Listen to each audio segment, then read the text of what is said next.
औज़ुबिल्लाहिमिनश्शैतानिर्रजीम बिस्मिल्लाहिर्रहमानिर्रहीम।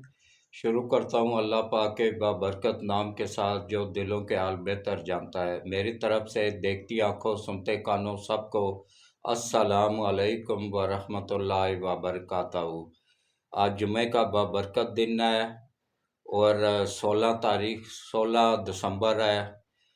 और जुमे की निस्बत से मैं कुछ बात करूँगा। कुछ पेशावर के जो बच्चे स्कूल में शहीद हुए थे उनको खराज तहसीन पेश करूँगा। उनके वालिदैन को अल्लाह सब्र दे। तो सबसे पहले मैं आप लोगों से अपील करता हूँ कि मैं एक 75 साल का बुज़ुर्ग आदमी हूँ और ये मेरा इस्लामी चैनल है। ये इस्लाम के मुतालिक मालूमात देता है, मुल्क के हालात के बारे में बताता है और 100% सच बताता है। क्योंकि मैं उन लोगों में से नहीं हूँ जो सहाफ़त के नाम पे दलाली करते हैं, लिफाफे पकड़ते हैं, पैसे लेते हैं। मेरे हालात सबके सामने है। हालांकि मैं सबसे सीनियर सहाफ़ी हूँ जो कि 42 साल से सहाफ़त में 1980 से सहाफ़त के का आगाज़ किया था नवाए वक्त से, नवाए वक्त अखबार से। उसके बाद नवाए वक्त में काफ़ी अरसा गुजारा, फिर जंग में गुजारा, फिर जियो के साथ भी मुंसलिक रहा हूँ। फिर इस वक्त भी मैं एमडी हूँ 91 टीवी का। और इसके अलावा मेरे अपने 3 चैनल चल रहे हैं अल्हम्दुलिल्लाह। और ये वाला चैनल जिस पे मैं ये वीडियो लगाता रहता हूँ ना, इसके बारे में आपको बता दूँ, ये सिर्फ़ और सिर्फ इस्लामी चैनल है। इसलिए इसको पहले वीडियो को पूरी देखा करें। आप तक वीडियो देखने के बाद फिर इसको लाइक किया करें, फिर चैनल को सब्सक्राइब किया करें और फिर घंटी के बटन को ऑल पे पुश कर दिया करें ताकि हर आने वाली वीडियोस का नोटिफिकेशन आपको बर वक्त मिलता रहे। और मैं सबसे पहले आज जुम्मे के मुतालिक चंद बातें बताऊंगा और फिर मैं उन उर्दू विच शुरू हो जाना। ज़्यादा लोग कहने पंजाबी विच दस्या करो, उनके करा, चलो मिक्स कर लेना है दोनों। तो जुम्मे वाले दिन कोशिश करया करो जी के सुबह फजर दी नमाज पढ़ के ना ते उस तो बाद कुरान पाक पढ़िया करो, सूरह कैफ पढ़िया करो। और उस तो बाद फिर अगर पढ़ नहीं सकते हो तो सुन लिया करो। और इस तो बाद कोशिश करया करो कि जल्दी तैयार हो के गुसल करके जिस्म पाक करके साफ पाक कपड़े लगा के और दांत साफ करके अच्छी तरह। और परफ्यूम वगैरह, इतर परफ्यूम नहीं, परफ्यूम विच वो नाने अल्कोहल होनी है, वो नहीं, इतर लगा लिया करो खुशबू वास्ते। ते कोशिश करे करो जल्दी जान नहीं मस्जिद विच। जो सब तो पहले जाना है ना उसनों ऊंट सदका करन दे बराबर सवाब मिलना है। उस तो बाद जड़ा जाना है उसनों बैल सदका करन दा सवाब मिलना है। उस तो बाद जड़ा जाना है उसनों मुर्गी सदका करन सॉरी बकरी सदका करन दा सवाब मिलना है। फिर बाद ही जड़ा जाना है उसनों मुर्गी सदका करन दा सवाब मिलना है। और जड़ा उस तो बाद जाना है वो अंडा सदका करन दा सवाब मिलना है ने। और जिस वक्त खुतबा शुरू हो जाना है उस वक्त फरिश्ते भी जो दरवाजे खलोते लिख रहे होने ना, वो भी वो खाता बंद करके ते खुतबा सुनने विच मशगूल हो जाने ने। इस वास्ते कोशिश करया करो कि जल्दी जाया करो। ते जल्दी जानना है फायदा हो सकना है कि सवाब भी मिलेगा ने और बरकत भी होएगी ने और सदके का सवाब भी मिल जाएगा ने। और उस तो बाद फर्श पढ़ के दौड़ ना नस ना जाया करो। ज़्यादातर दो फर्श पढ़ के दौड़ लगा देने जी अपने कम विच नहीं, जो नसीब विच है ने वो हर हाल विच मिलेगा ने। कोशिश करया करो कि सिर्फ फर्श पढ़ के ना नस जाया करो। उस बाद सुनता भी पढ़या करो, नफल भी पढ़या करो, सारी नमाज कंप्लीट करके ते आया करो कि 10 मिनट और लग जाएंगे बस, इस तो ज़्यादा नहीं लगने। अच्छा, बाज़ लोग इस तरह करने ने कि एक बंदा मैं खुद अपनी मिसाल देना ने, मैं 2 रकात पढ़ रहा होना ना, वो पूरे जुमे दे जो है ना सारिया रकातां पढ़ के ना फारग हो, पूरा जुमा पढ़ के फारग हो जाने। ना सजदियां का पता ना रुकू का पता। ऐसी नमाज के बारे च अल्लाह ताला का हुक्म है कि इन्हों लोगों की क्यामत वाले दिन मूँह ते मार दी जासी। और वो रो रो के फरियाद करेगी नमाज के, ए रब जिस तरह इसने मुझे बर्बाद किया तो इसको बर्बाद कर। तो इस वास्ते कोशिश करया करो आराम नाल, तहम्मुल नाल, रुकू सजूद देख के रुकू विच थोड़ी देर रुकया करो। इन्हीं के बाद नीचे हुए तो वापस खड़े हो गए नहीं, सजदे च गए तो एक सेकंड विच मुड़ के ते खड़े हो गए नहीं। आराम नाल सुकून नाल नमाज पढ़िया करो। नमाज का जिहड़ा हक है ना वो अदा करया करो।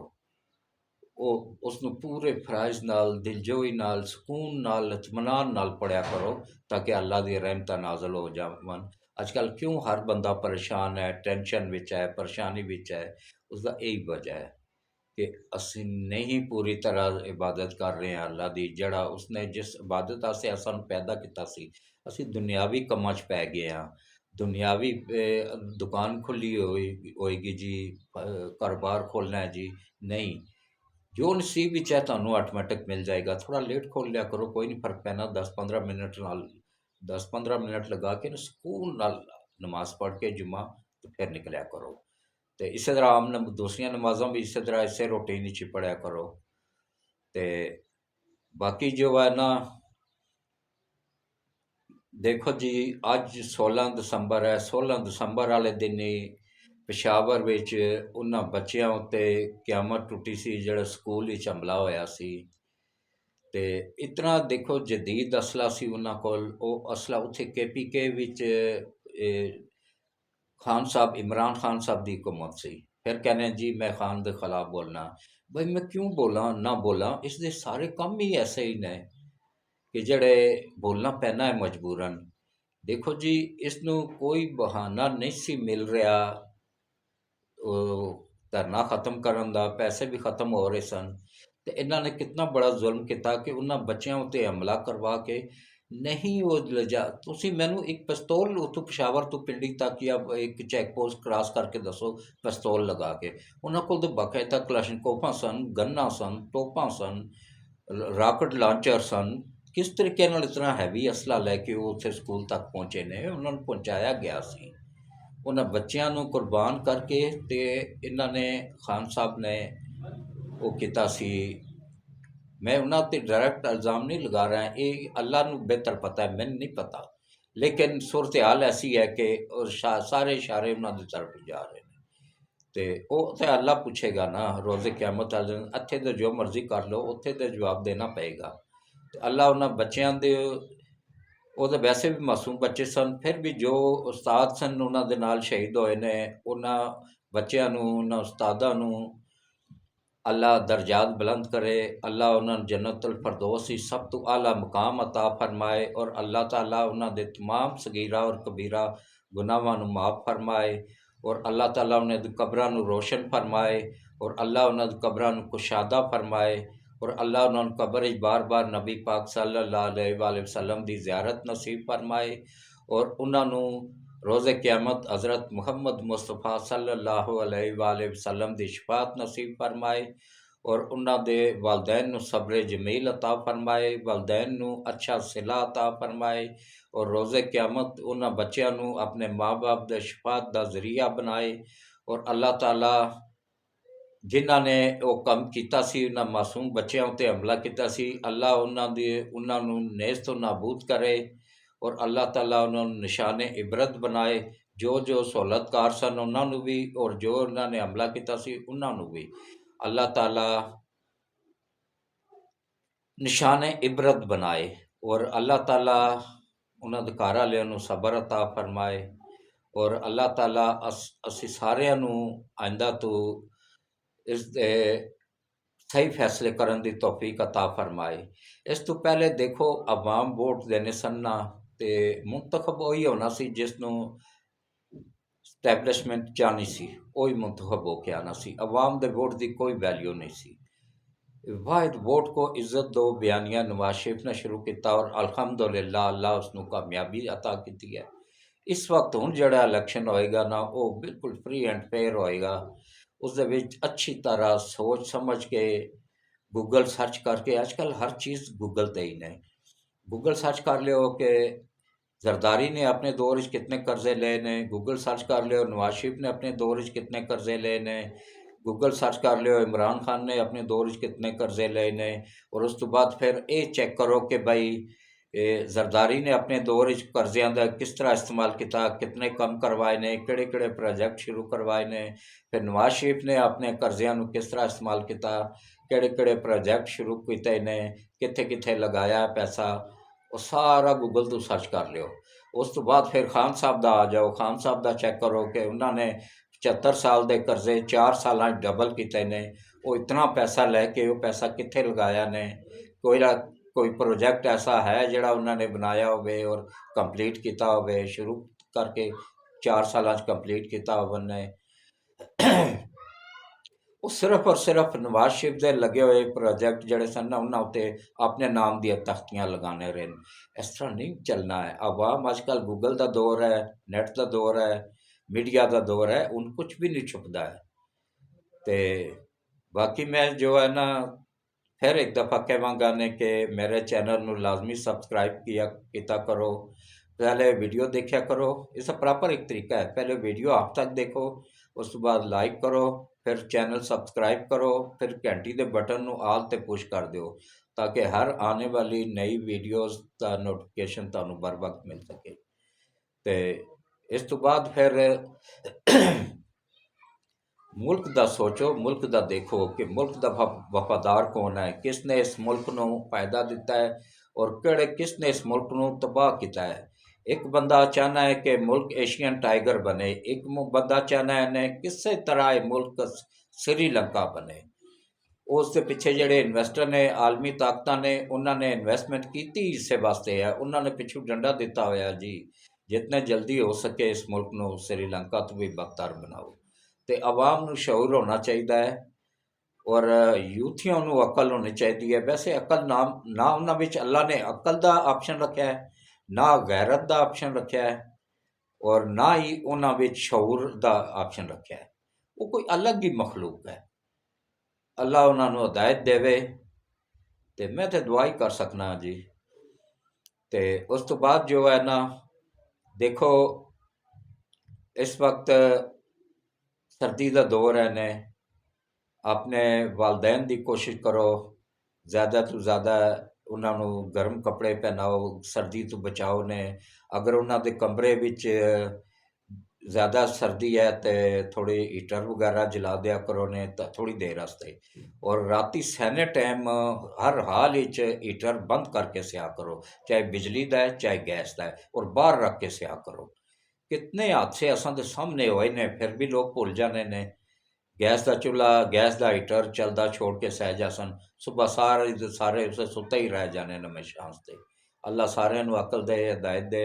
बजुर्ग बंदियां दा, बजुर्ग वालदैन दा बहुत ख्याल रखो, उन्होंने सर्दी तो बचाओ, उन्होंने गर्म कपड़े, गर्म बिस्तर, अच्छी सहूलत दिओ। और जड़े नूंहां उन्हों का ख्याल नहीं रखनिया, उन्होंने मैं यही कहवांगा कि बेटा देखो तुसी भी एक दिन सस बनना है, तुहाडियां भी नूंहां आउणगियां। अज तुसी जो कुछ करोगे ना, इसनूं 100 नाल ज़रब दे के ते तुहाडे नाल कीता जाएगा। ये अच्छी तरह सोच लियो। तो अल्लाह ताला इन्हां बच्चियां नूं भी हिदायत देवे, तो अजकल दे सस ससुर नूं भी हिदायत दे, बजुर्गां नूं भी हिदायत दे कि उन्हां बच्चियां नूं अपनियां बेटियां समझन, ते ये उन्हां नूं माँ बाप समझन, ते घर दे विच झगड़े खत्म हो जावन और घर दीयां परेशानियां भी खत्म हो जावन। और कोशिश करया करो कि घर दे अंदर दाखिल होवो ना, चाहे बिल्कुल बिल्कुल खाली घर पिया होया ना, फिर भी जोर नाल क्या करो, अस्सलामु अलैकुम व रहमतुल्लाहि व बरकातहू। सलाम करन तो बाद फिर एक दफ़ा पढ़िया करो कुल हो वल्लाहु अहद, एक दफ़ा पढ़ के, और उस तो बाद फिर एक दफ़ा दरूद शरीफ, दरूद इब्राहिमी ये पढ़ के तो फिर अंदर दाखिल होया करो। फिर इंशाअल्लाह उस घर इतनी बरकत हो जाएगी, इतनी बरकत हो जाएगी, तमाम ऐसे बुरे असरात घर तो दूर हो जाएंगे और बहुत ज़्यादा फायदा होएगा ने।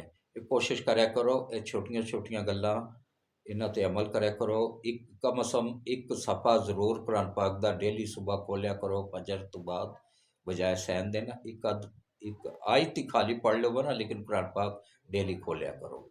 जो कुरान पाक बंद होवे ना पिया होवे घर विच, सिर्फ रोज़े खोलिया जाए, वो भी अल्लाह अगे फरियाद करना है। अल्लाह की किताब है, अल्लाह अगे फरियाद करनी है कि ए अल्लाह मैं किस घर च आ गई हाँ जिथे मैंने कैद रखा हुआ, कैद ही हो जाना है ना। कि बंद कपड़े ते लपेट के रख दिओ। खोल के पढ़िया करो, बच्चों को पढ़ाया करो। उस तो बाद बच्चों का तलफ़ुज़ दुरुस्त करवाया करो। नमाज जनाजा वास्ते मौलवियां नूं ना लोड़िया करो। कोशिश करया करो खुद सीखो, खुद पढ़िया करो, खुद सीखिया करो। हर बंद मुसलमान नूं याद होना चाहिए है। बाकी घर विच बच्चों नूं कार्टूनां ते ना लगाओ। छोटे मासूम बच्चों नूं ज़्यादातर कार्टूनां ते लोग लगाते हैं, उन्हां नूं कार्टूनां ते ना लगाओ। उन्हां नूं कुरान सुनाया करो।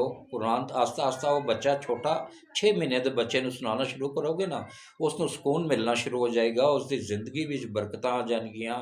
उसकी जिंदगी विच जो है ना परेशानियां और दुखों तो महफूज हो जाएगी और उसकी ज़िंदगी में खुशहाली आ जाएगी। ये आजमा के देख लो, ये मेरा बड़ा आजमूदा नुस्खा है ने। और वो बीमार भी बच्चा ज़्यादा नहीं होएगा ने, नज़र बद भी महफूज रहेगा ने।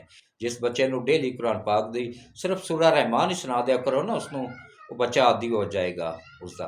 फिर उसको सुकून नहीं आएगा जब तक वो सुनेगा नहीं, कुरान को खोलेगा नहीं, सुनेगा नहीं।